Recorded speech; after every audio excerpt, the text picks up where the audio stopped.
저도 사실 처음에 미국에서 이 표현이 좀 어려워서 뭐 이런 말을 들으면 머릿속으로 한참을 이렇게 그러면서 막 이렇게 계산을 혼자 막 해보고 막 그랬는데 이 버퍼링을 다 참아준 저의 원어민 친구들에게 고맙다는 말을 좀 하고 싶네요.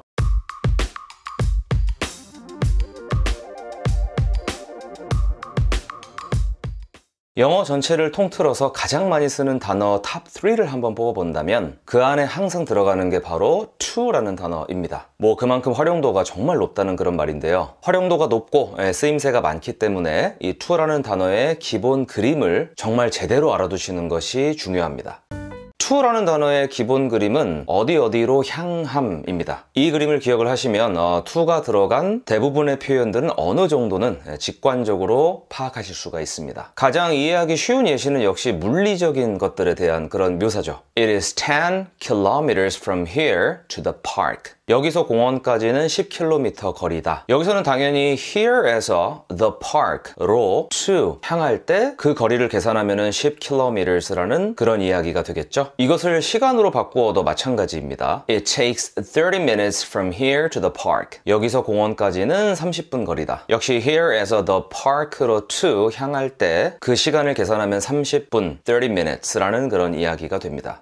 이런 물리적인 to의 그림은 추상적으로 당연히 확장이 됩니다. The conference has been postponed to March 19th. 그 컨퍼런스는 3월 19일로 연기되었습니다. 만약 원래 컨퍼런스 날짜가 뭐 2월 28일이었다면은 거기서 3월 19일이라는 시점으로 그런 이동한 그런 그림을 나타내고 있습니다. 그래서 일정이 이렇게 변경될 때 to가 정말 많이 쓰입니다. I had to move it to tomorrow. 나는 그것을 내일로 미루어야만 했어. 여기서 나온 it이 뭐 면접이든 뭐 치과 예약이든 어쨌든 그거를 이제 tomorrow 쪽으로 move 할 수밖에 없었다라는 그런 표현입니다. 원래는 뭐 오늘 아니면 뭐 그 전이었겠죠. 그런데 뭐 꼭 미루는 것에만 이 to가 쓰이는 것은 아닙니다. 일정을 앞당길 때도 마찬가지로 역시 to를 쓰는데요. 일정을 앞당기다라는 표현은 구어체에서 주로 move up 이라는 이 표현을 정말 즐겼습니다. up이라는 단어의 그림 은 뭐 기존 위치보다 더 눈에 잘 띄는 쪽으로 향하는 그런 그림을 좀 가지고 있어요. 그래서 I had to move it up to tomorrow. 이 문장을 나는 그거를 뭐 내일로 미뤄야 했어 라고 해석하시면 안 됩니다. 이 문장은 나는 그거를 내일로 앞당겨야 했어 라는 그런 표현입니다. 여기 나온 25 면접이든 뭐 치과 예약이든 그것을 tomorrow 쪽으로 move up 할 수밖에 없었다라는 그런 표현이죠. 그러니까 원래는 이제 더 멀었는데 내일, 모레 아니면 뭐 다음 주 뭐 이런 거죠. 더 눈에 잘 띄는 쪽으로 이동을 이렇게 시켰으니까 앞당겼다라는 그런 뜻이 되는 거죠. 일정과 시간 얘기가 나와서 드리는 말씀인데요. 한국 분들께서 자주 좀 의아해 하시는 그런 영어 표현이 있습니다. 지금은 7시 3분 전이다. 자, 이걸 이제 영어로 어떻게 하죠? 라고 이렇게 여쭤보면은 대부분 뭐 It's 3 minutes before 7 여기까지는 되게 잘하세요. 우리말의 그 전이 그냥 before 이 단어로 그냥 1:1 치환이 되니까 당연히 뭐 이거는 좀 쉽거든요. 자, 그런데 It is 3 to 7 이라고 이렇게 얘기를 하면은 좀 빨리 이해를 잘 못하세요. 3시에서 7시까지? 이렇게 오해하시는 분들께서도 계신데 여기서 3 to 7이라는 이 관계는요 7이라는 이 지점에 도달하기까지 3이 남은 것입니다. 남은 3 정도가 이제 7 쪽으로 이렇게 향하는 그런 그림을 가지고 있죠. 그래서 이제 우리가 뭐 아날로그 시계로 보면은 7시 3분 전을 가리키고 있는 그 분침이 이제 7시 쪽을 향하고 있는 딱 그런 그림입니다. 저도 사실 처음에 미국에서 이 표현이 좀 어려워서 It's quarter to 10 뭐 이런 말을 들으면 머릿속으로 한참을 이렇게 그려봤었던 그런 기억이 나요. 그러면서 막 이렇게 계산을 혼자 막 해보고 막 그랬는데 이 버퍼링을 다 참아준 저의 원어민 친구들에게 이 기회를 빌어서 고맙다는 말을 좀 하고 싶네요. quarter은 이제 4분의 1이죠. 그래서 1시간을 이제 4분의 1로 나누면 이제 15분입니다. 그래서 quarter to 10 이거는 10시 15분 전이라는 그런 뜻이 되겠죠.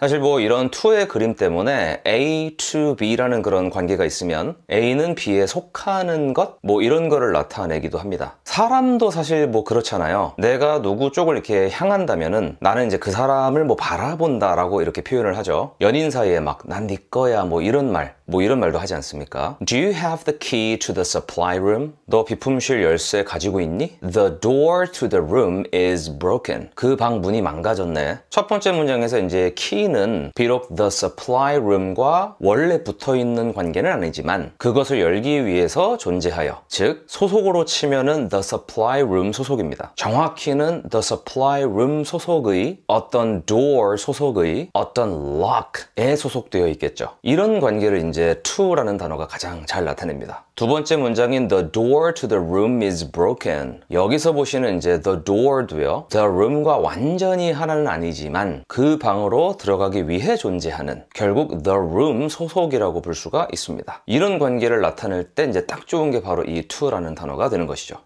아, 그런데 잠시만요. 자, 이런 뭐 소유, 뭐 소속, 뭐 이런 관계 하면 가장 먼저 떠오르는 게 사실은 of 아닌가요? 제가 뭐 이전에 설명드린 적도 있는데 of란 단어는 뗄래야 뗄 수 없는 그런 관계를 나타냅니다. 그래서 the door of the room 이라고 하면요, the door은 the room에 딱 붙어있는 그런 관계를 나타냅니다. 지금 이제 제 방에 문이 하나 있는데 제가 저 문을 보면서 the door of this room is open 이렇게 말한다면 아주 뭐 자연스러운 그런 문장이 됩니다. 물리적으로 저 문이 제 방 입구에 잘 붙어있고 또 뭐 잘 활짝 열려 있거든요. 그런데 이제 그 to란 단어는 그보다는 조금 더 그 무언가의 존재 목적이랄까요? 이게 좀 무언가를 위한 것, 이런 약간 그림을 갖습니다. 예를 들어서 이제 저희 집에 그 현관문이 있겠죠. 제가 지금 이 자리에서 그 현관문을 얘기를 한다면 the door to our house 라고 아마 할 것 같아요. 이럴 때는 이제 단순히 그냥 물리적으로 본 게 아니라 그게 이제 우리 집으로 들어오는 그 입구거든요. 그 현관문은 이제 저희 집으로 들어오기 위한 입구로서 그런 목적으로 뭐 존재를 하죠. 그래서 이처럼 뭐 화자가 보는 관점이라든가 그 다음에 그것의 물리적인 그리고 또 뭐 추상적인 그런 거리에 따라서 이렇게 어떨 때는 of를 쓸 수도 있고 또 어떨 때는 뭐 to를 쓸 수도 있습니다. 물론 이거는 정말 아주 미묘한 그런 차이기 때문에 원어민들도 뭐 굳이 이렇게 설명을 하기는 조금 어려워하는 그런 부분입니다.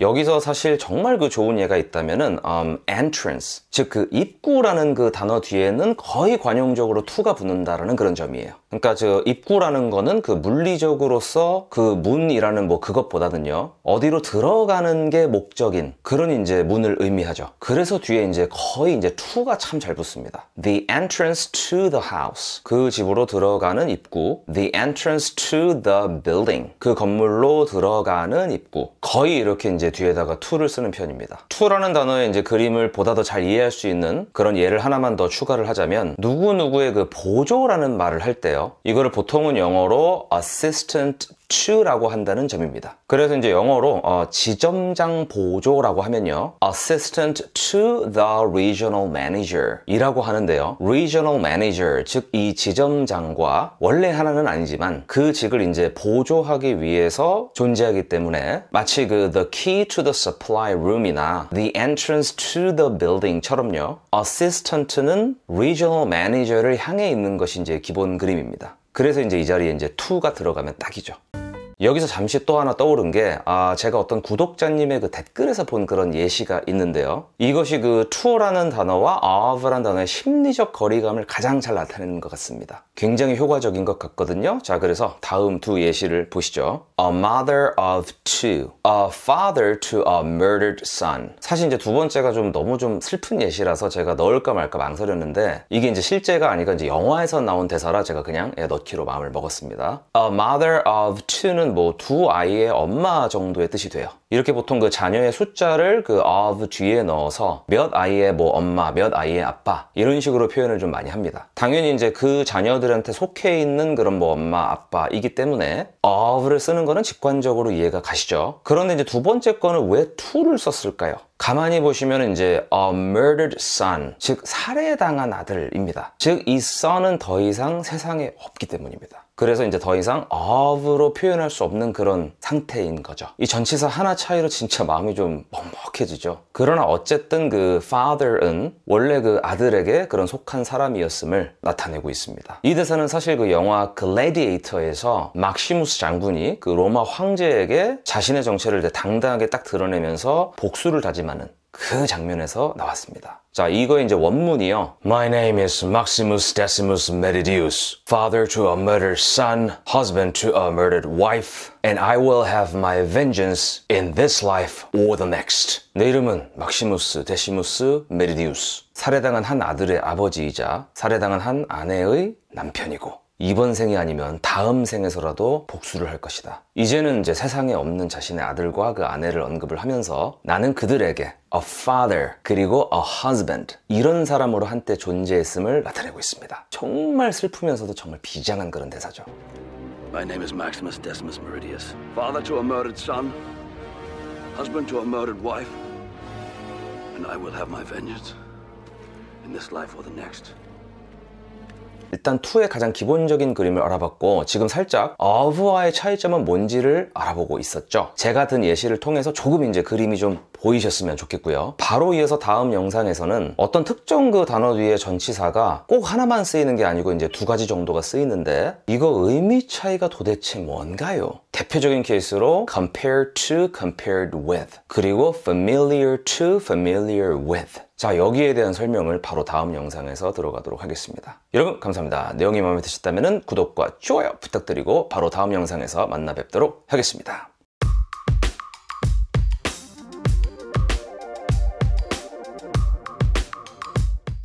My name is Maximus. My name is Maximus Decimus. My name is Maximus Decimus My name is Maximus Decimus. My name is Maximus Meridius.